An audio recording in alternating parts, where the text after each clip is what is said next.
Assalamualaikum warahmatullahi wabarakatuh. Salam sejahtera untuk kita semua. Bertemu lagi dengan saya Ibu Iis Fatimawati dari Stikes Hang Tuah Surabaya. Baik mahasiswa semua yang luar biasa, pada hari ini kita akan membahas tentang anatomi fisiologi sistem reproduksi. Ya, baik. Untuk anatomi fisiologi sistem reproduksi ini kita pelajari untuk yang wanita atau perempuan ya. Jadi tidak untuk laki-laki, karena fungsi reproduksi memang lebih besar pada perempuan secara fungsi ya, karena di situ proses kehamilan dan persalinan. Nah, kenapa kok anatomi fisiologi ini penting kita pelajari ya? Karena di dalamnya kita akan mempelajari susunan alat-alat genetalia dan penunjangnya, serta fungsi dari masing-masing alat tersebut dalam proses reproduksi. Nah, untuk sistem reproduksi perempuan ini ada dua ya, ada interna, ada eksterna. Seperti itu. Jadi ada bagian dalam, ada bagian luar. Nah, untuk organ-organ dalam atau interna reproduksi itu terdiri dari apa saja ya? Ini ada ovarium, kemudian ada tuba uterina, ada uterus, kemudian ada vagina. Kemudian untuk organ-organ eksterna itu ada apa saja? Ini ada labia mayora, ada labia minora, ada klitoris, ada vestibulum vagina, ada mons pubis, ada himen, dan ada kelenjar aksesoris ya. Jadi kelenjar ini ada kelenjar Bartolini, kemudian ada kelenjar Skene ya.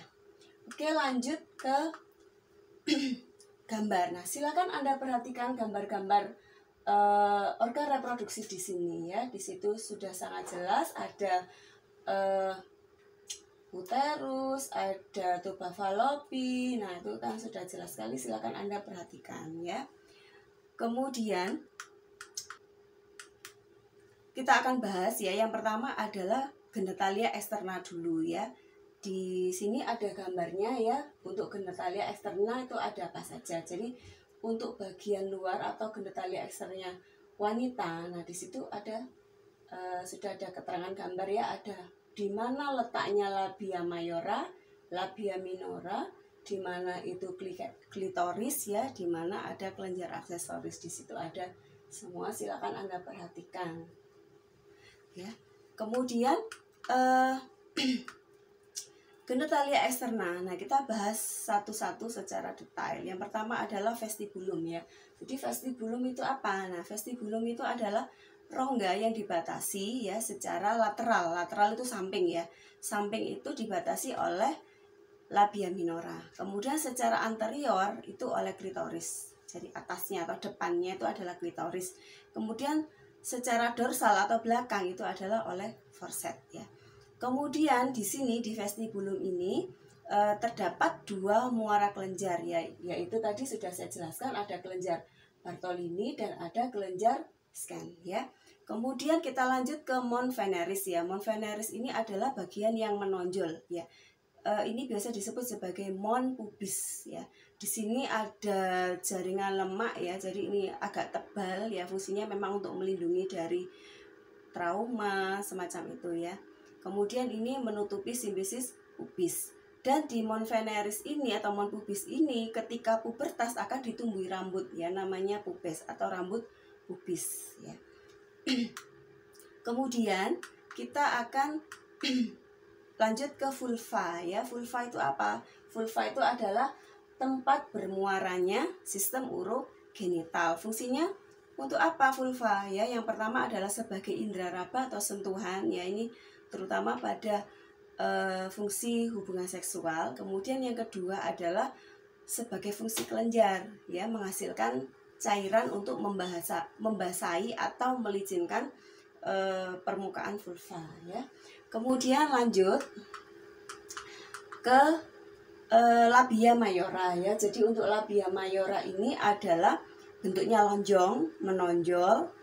Nah, ini merupakan lanjutan dari mons pubis atau mons veneris ya, dan ini homolog dengan skrotum pada laki-laki. Kemudian untuk labia minora ya, labia minora itu lipatan ya, lipatan yang berada di dalam labia mayora. Jadi lipatan kecil di dalam labia mayora atau di tengah-tengahnya labia mayora begitu ya. Nah, kedua lipatan ini bertemu di belakang ya, ada forset ya. Nah, forset ini hanya tampak pada wanita yang belum melahirkan saja. Kemudian kita lanjut ke klitoris atau tunggul erektil ya. Jadi untuk klitoris ini terdiri banyak saraf ya, ada banyak saraf di situ dan pembuluh darah. Dan ini analog dengan penis pada laki-laki. Kemudian genitalia eksterna kita lanjutkan ke glandula vestibularis Bartolini ya. Jadi ini adalah kelenjar Bartolini ya.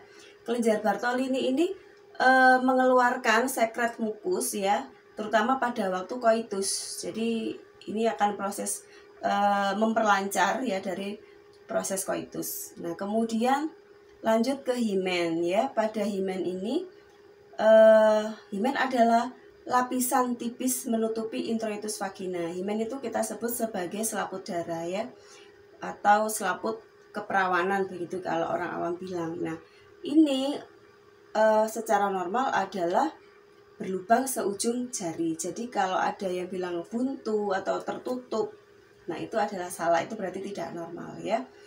Karena bila tertutup tidak akan terjadi proses menstruasi, karena tertutup tidak bisa lewat ya. Kemudian setelah partus, himen ini akan tinggal sisa-sisa kecil saja di belakang ya. Namanya carancula mitiformis. Oke, sekarang silakan Anda perhatikan gambar-gambar dari himen ya. Jadi ada 4 macam ya, ada normal, kemudian ada perforata, ada mikroperforata, kemudian ada septum ya. Jadi secara normal tadi sudah saya bilang bahwa himen itu berlubang seujung jari. Kemudian kalau oklusum itu berarti tertutup ya, tertutup. Jadi ya tertutup, tidak bisa lewat proses menstruasi tersebut. Kemudian kalau mikro berarti lubangnya kecil ya. Kemudian kalau septum itu berarti ada sekatnya. Jadi itu akan sama-sama menimbulkan masalah ketika terjadi proses menstruasi, karena tidak akan keluar dengan lancar. Karena kadang atau seringkali darah menstruasi itu juga bergumpal-gumpal darahnya, sehingga akan terjadi gangguan kalau lubangnya ada sekat atau terlalu kecil, apalagi kalau buntu atau imperforata tadi. Selanjutnya kita akan mempelajari tentang genitalia interna di segmen yang kedua